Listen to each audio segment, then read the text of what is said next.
வணக்கம். ஒரு தொகுதியில ஒரு வேட்பாளர் 50,000க்கும் அதிகமான வாக்கு வித்தியாசத்துல ஜெயிக்கிறாரு. இத ஒரு மாபெரும் வெற்றின்னு தான் சொல்லணும். ஆனா அதே தொகுதியில மக்கள் கடுமையான கோபத்திலயும் அதிருப்தியிலும் இருக்காங்க. ஒரு மிகப்பெரிய மக்கள் ஆணை எப்படி ஒரு நிர்வாக முடக்கத்தை சந்திக்கும்? இதுதான் இன்னைக்கு நம்ம பார்க்க போற ஆவடி தொகுதியின் அரசியல் புதிர். வாங்க இதனை ஆழமா அலசி ஆராயலாம். இந்த முழு பிரச்சனையும் புரிஞ்சிக்க நாம படிப்படியா போகலாம். முதல்ல ஆவடி தொகுதினா என்ன, அதோட மக்கள் யாருன்னு பாப்போம். அதுக்கப்புறம் தேர்தல் முடிவுகள் நமக்கு சொல்ற கதைய ஆராய்வோம். மக்கள் ஏன் விரக்தியில இருக்காங்கன்னு புரிஞ்சுக்கிட்டு இந்த சிக்கலுக்கு என்ன தீர்வு, அப்புறம் என்ன செய்யணுங்கிறதையும் விரிவாக பாப்போம். சரி, ஆவடி. இந்த பேரை கேட்டதும் நமக்கு என்ன ஞாபகம் வரும்? சென்னையோட ஒரு பரபரப்பான புறநகர் பகுதி. ஆனா ஆவடியோட அடையாளம் அது மட்டும் தானா? நிச்சயமா இல்ல. அதுக்குள்ள ஒரு பெரிய பொருளாதாரம் இயங்கிக்கிட்டு இருக்கு. ஆவடி 100% ஒரு நகர்ப்புற தொகுதி. இது வெறும் மக்கள் வசிக்கிற இடம் மட்டும் இல்ல. இது நம்ம நாட்டின் பாதுகாப்புத்துறை, வாகன உற்பத்தி, எலக்ட்ரானிக்ஸ்னு பல முக்கிய தொழிற்சாலைகளோட மையமா இருக்கு.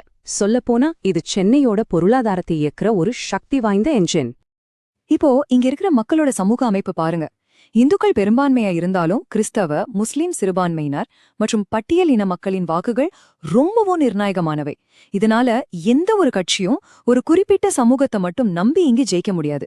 எல்லா தரப்பு மக்களோட நம்பிக்கையையும் பெற்றாக வேண்டிய கட்டாயம் இருக்கு. இதுதான் ஆவடி அரசியலோட சூட்ச்மம். இப்போதான் நாம இந்த பகுப்பாய்வோட மையப்புள்ளிக்கு வரோம். வெறும் 5 வருஷத்துல ஆவடி தொகுதியோட தேர்தல் முடிவுகள் தலைகீழா மாறுச்சு. அது எப்படி நடந்தது? அந்த எண்கள் நமக்கு என்ன சொல்லுது? இந்த எண்களை நல்லா கவனிங்க. 2016ல அதிமுக ஜெயித்த வாக்கு வித்தியாசம் வெறும் 1395. ஒரு நூலிழ வெற்றின்னு சொல்லலாம். ஆனா 2021ல என்னாச்சு? திமுக 55,275 வாக்குகள் வித்தியாசத்துல ஜெயிக்கிறாங்க. இது சாதாரண மாற்றம் இல்ல, ஒரு அரசியல் சுனாமி. இந்த வரைபடம் அந்த மாற்றத்தோட அளவு இன்னும் தெளிவா காட்டுது. ஒரு சின்ன கோடு ஒரு பெரிய கோபுரமா மாறின மாதிரி இருக்கு. ஆனா உண்மையான கேள்வி என்னன்னா, ஏன் இந்த மாற்றம்? வாக்காளர்களின் மனநிலை இவ்ளோ தீவிரமா மாறினதுக்கு என்ன காரணம்? அதைத்தான் நாம இப்போ பார்க்க போறோம். ஆவடி வாக்காளர்கள் ரொம்ப தெளிவா இருக்காங்க. இது ஒருமுறை நடந்த மாற்றம் இல்ல. கடந்த தேர்தல்களை பார்த்தாலே தெரியும். இங்க மக்களின் விசுவாசம் நிரந்தரம் இல்லை. அது கட்சிக்கு கிடையாது, செயல்பாட்டுக்கு மட்டுமே. யார் தங்களோட வாழ்க்கை தரத்தை மேம்படுத்துறாங்களோ அவங்களுக்கு தான் ஆதரவு. இதுதான் ஒரு ஆரோக்கியமான ஜனநாயகத்தோட அடையாளம். மக்கள் தங்களுக்கு கிடைக்கிற தகவல்களை வச்சு பொறுப்புணர்வோட தங்களோட பிரதிநிதிகளை தேர்ந்தெடுக்கிறாங்க. சரி, இவ்ளோ பெரிய ஒரு மக்கள் தீர்ப்பு கிடைச்சிருக்கு. அப்புறம் ஏன் மக்கள் இன்னமும் கோபமா இருக்காங்க?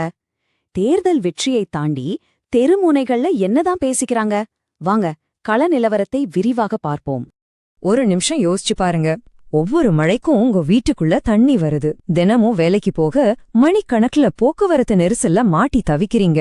நல்லா படிச்ச உங்க பிள்ளைங்களுக்கு தகுந்த வேலை கிடைக்கல. இதுதான் ஆவடியில பல குடும்பங்களோட அன்றாட போராட்டமா இருக்கு. இதெல்லாம் அடிப்படை தேவைகள். இது கூட கிடைக்காத போது கோபல் வரது இயல்புதானே. இது ஒரு தனி நபரோட கருத்தில்ல. இது பல வருஷங்களா புறக்கணிக்கப்பட்ட ஒரு சமூகத்தோட ஒட்டுமொத்த குரல். எங்க பிரச்சனைகள் மாறவே இல்ல, எங்க குரல யாருமே கேட்க தயாரா இல்லங்கிற வலிதான் இந்த வார்த்தைகள்ல தெரியுது. இந்த உணர்வுதான் ஒரு பெரிய அதிருப்தி அலையா மாறி நிக்குது. அப்போ ஏன் இந்த நிலைமை? வாக்குறுதிகள் கொடுக்கப்படுது, திட்டங்கள் அறிவிக்கப்படுது, ஆனா களத்துல எந்த மாற்றமும் இல்ல. வாக்குறுதிகளுக்கும் யதார்த்தத்துக்கும் நடுவுல இருக்கிற இந்த இடைவெளிக்கு என்ன காரணம்? இந்த நிர்வாக முடக்கத்தோட ஆணிவேர் எது? இது ஒரு நச்சு சுழற்சி மாதிரி.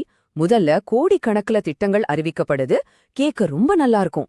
ஆனா அந்த அறிவிப்பு பேப்பரோட நின்னுடுது. பல வருஷமா திட்டங்கள் கிடப்புல போடப்படுது. இதனால மழையில தத்தளிக்கிறதும் டிராஃபிக்ல திணறதும் மக்களுக்கு வாடிக்கையாகிடுச்சு. இப்படி இருந்தா அமைப்பு மேல இருந்த கொஞ்ச நஞ்ச நம்பிக்கையும் எப்படி சிதையாம இருக்கும்? அரசியல்ல நாம அடிக்கடி ஆளும் கட்சிக்கு எதிரான அலைன்னு பேசுவோம். ஆவடியில இப்போ உருவாகிட்டு வருது அதுதான். ஆனா இதுல ஒரு முக்கியமான வித்தியாசம் இருக்கு. இங்க மக்களின் கோபம் ஒரு தனிப்பட்ட அரசியல்வாதி மேல மட்டும் இல்ல, தங்களை கைவிட்ட, தங்களோட குறைகளை கண்டுக்காத ஒட்டுமொத்த அமைப்பு மேலயும் இருக்கு. இந்த அட்டவணைய ஒரு ரிப்போர்ட் கார்டு மாதிரி பாருங்க. நலத்திட்டங்கள், உள்கட்டமைப்பு, மக்கள் நம்பிக்கை, இந்த 3 முக்கிய பாடங்கள்லயுமே தேர்ச்சி பெறல. வாக்குறுதிகள் வெறும் காகிதத்துல இருக்கு. ஆனா அடிப்படை சேவைகள் கூட மக்களுக்கு சரியா கிடைக்கலங்கிறது தான் இதோட சுருக்கம். இது மக்களின் மனக்குமரலை பிரதிபலிக்குது.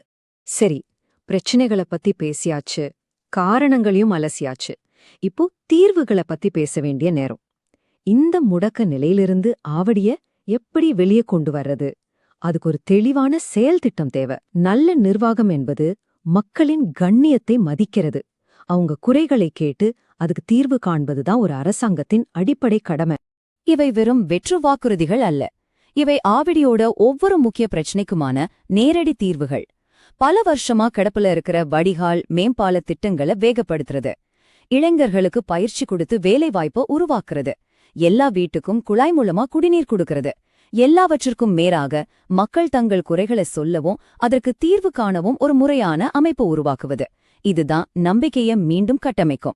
5.2%. இது வெறும் ஒரு புள்ளி விவரம் இல்ல. இது ஆவடியில இருக்கிற ஆயிரக்கணக்கான இளைஞர்களோட கனவுகளையும் அவங்க குடும்பத்தோட எதிர்காலத்தையும் சுமந்து நிக்கிற ஒரு முக்கியமான எண். தேசிய சராசரியை விட தமிழ்நாட்டுல வேலையின்மை அதிகமா இருக்கு. அதனால இங்க வேலைவாய்ப்பை உருவாக்குறது ஒரு பொருளாதார தேவை மட்டுமல்ல, அது ஒரு அரசியல் கட்டாயம். கடைசியா ஆவடியோட கதை நமக்கு ஒரு முக்கியமான பாடத்தை கத்துக் கொடுக்குது. இன்றைய வாக்காளர்கள் ரொம்பவும் புத்திசாலிகள். அவங்க கட்சி விசுவாசத்தை மட்டுமே வச்சு முடிவு எடுக்கறதில்ல. தங்களோட வாழ்க்கையில என்ன மாற்றம் வருது, தங்களோட பிரச்சனைகளுக்கு என்ன தீர்வு கிடைக்குதுன்னு பார்த்துதான் தீர்ப்பெழுதுறாங்க. இதை நம்ம இந்த இறுதி கேள்விக்கு கொண்டு வருது. ஆவடியின் எதிர்காலத்தை தீர்மானிக்க போவது கட்சி விசுவாசமா அல்லது உண்மையான செயல்திறனா? பதில் மக்களின் கைகளில் தான் உள்ளது.